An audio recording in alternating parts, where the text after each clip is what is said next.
Hello दोस्तों, good morning. आपके अपने चैनल ओपी स्टडी पे आपका हार्दिक स्वागत है। दोस्तों, हमने कल है वो गोलीय दर्पण से जो प्रतिबिंब बनते हैं उनके नियम पढ़े थे। आगे जिसका धुआं धुआं करने जा रहे हैं। तो दोस्तों, यदि आपको प्रतिबिंब बनने के नियम समझ में आ जाते हैं तो अवतल और उत्तल दर्पण से जो प्रतिबिंब बनेंगे उनकी स्थिति, प्रकृति और आकार बताने में कोई भी प्रॉब्लम नहीं आएगी। तो हम पहले पढ़ते हैं अवतल दर्पण से जो प्रतिबिंब बनते हैं वो किस प्रकार के बनते हैं।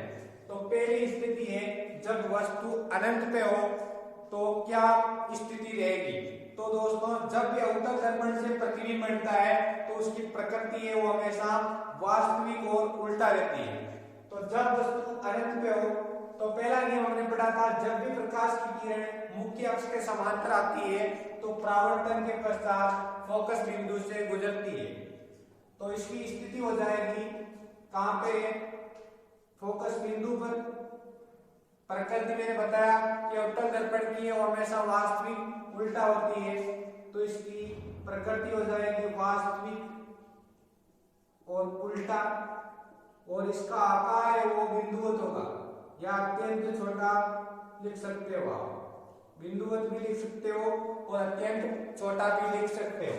उसके बाद दूसरी स्थिति होगी जब वस्तु वक्रता केंद्र और अनंत के मध्य स्थित हो तो स्थिति, प्रकृति और आकार क्या होगा। तो पहला नियम वही होगा जो हमने पढ़ा था कि जब प्रकाश की किरण मुख्य अक्ष के समांतर जाती है तो परावर्तन के पश्चात फोकस बिंदु से गुजरती है, और जो फोकस बिंदु से गुजरती है वो परावर्तन के पश्चात मुख्य अक्ष के समांतर हो जाती है।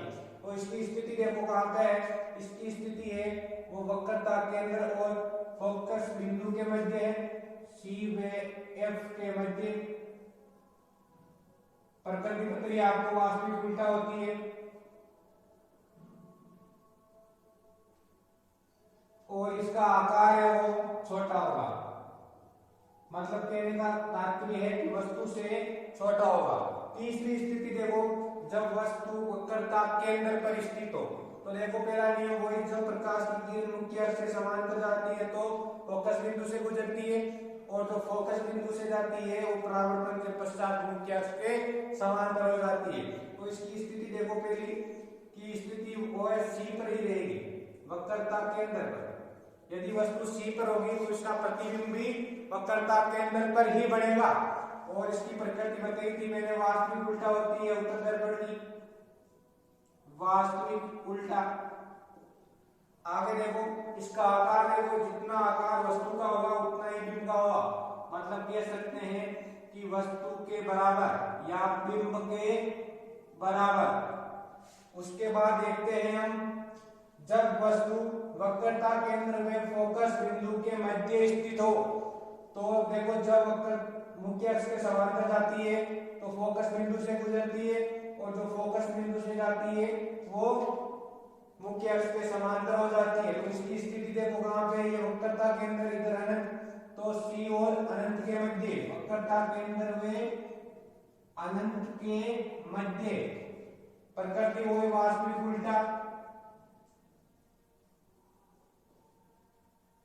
और आकार है वो वस्तु से बड़ा होगा। चार स्थितियां अच्छी तरीके से स्क्रीनशॉट ले सकते हो आप। अगली पांचवी स्थिति पढ़ेंगे।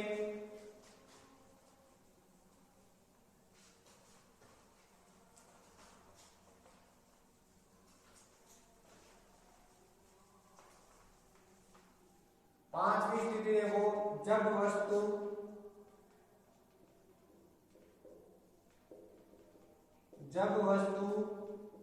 फोकस बिंदु पर, जब वस्तु फोकस बिंदु पे हो तो इसका प्रतिबिंब कहां पे बनेगा, स्थिति, प्रकृति, आकार क्या होगा। ये फोकस बिंदु जो मुख्य अक्ष के समांतर जाती है वो परावर्तन के पश्चात फोकस बिंदु से गुजरती है, और जो वक्रता केंद्र से गुजरती है वो परावर्तन के पश्चात उसी पथ पर लौटती है।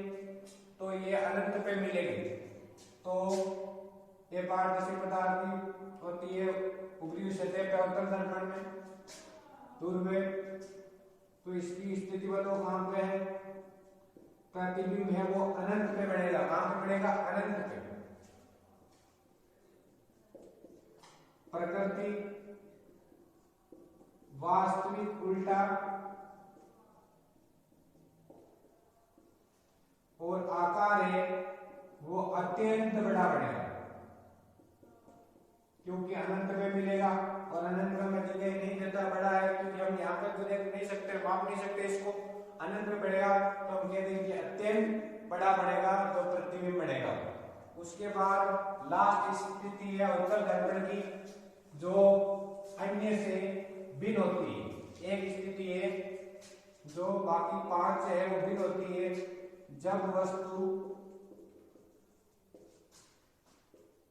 F व P के मध्य हो तो उसका प्रतिबिंब है वो कहां से बढ़ेगा, ये स्थिति एक भिन्न होती है।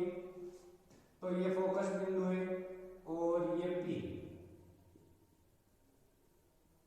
इन दोनों के जब बीच में हो तो जब भी प्रकाश की किरण मुख्य अक्ष के समांतर आती है तो परावर्तन के पश्चात फोकस बिंदु से गुजरती है, पहला नियम पढ़ा था।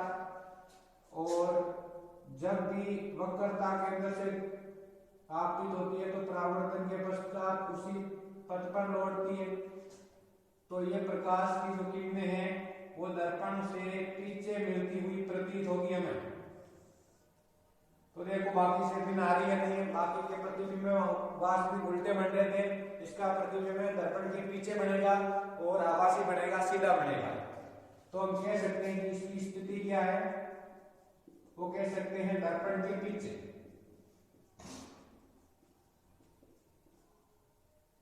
प्रकृति क्या है, प्रकृति है इसकी आभासी, आभास हो रहा है कि प्रतिबिंब बन रहा है और सीधा है देखो। उसके बाद इसका आकार देखो वो वस्तु से थोड़ा बड़ा है, तो हम कह देंगे वस्तु से बड़ा।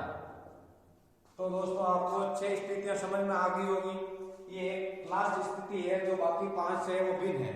तो आप इन 5 में से यदि आपको एग्जाम में पूछी जाती है तो डेफिनेटली ज्यादा है, या तो वक्रता केंद्र पे स्थित हो वस्तु, या फिर ये फोकस बिंदु और ध्रुवीय के मध्य स्थित हो, ज्यादातर यही स्थिति पूछी जाती है। उसके बाद पढ़ते हैं हम अवतल दर्पण से जो प्रतिबिंब बनते हैं वो कैसे बनेंगे। अवतल दर्पण से दोस्तों 2 ही प्रतिबिंब बनते हैं, उत्तल दर्पण से सॉरी। तो पहली स्थिति देखो, जब वस्तु अनंत पर हो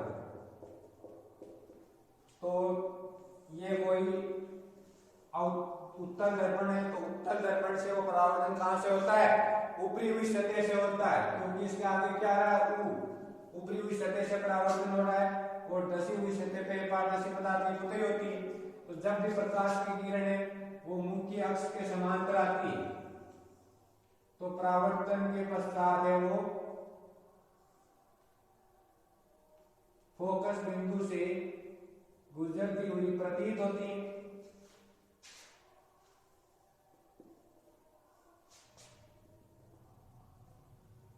तो हम कह सकते हैं कि इसकी स्थिति क्या है, वो फोकस बिंदु पर या F1। इसकी प्रकृति बता देते हैं, उत्तल दर्पण से जो भी प्रतिबिंब बनेंगे वो हमेशा आभासी और सीधे बनते हैं। तो हम कह सकते हैं प्रकृति आभासी, सीधा, और आकार है वो कहां पे बन रहा है, फोकस बिंदु पे, तो बिंदु पे तो बढ़ेगा।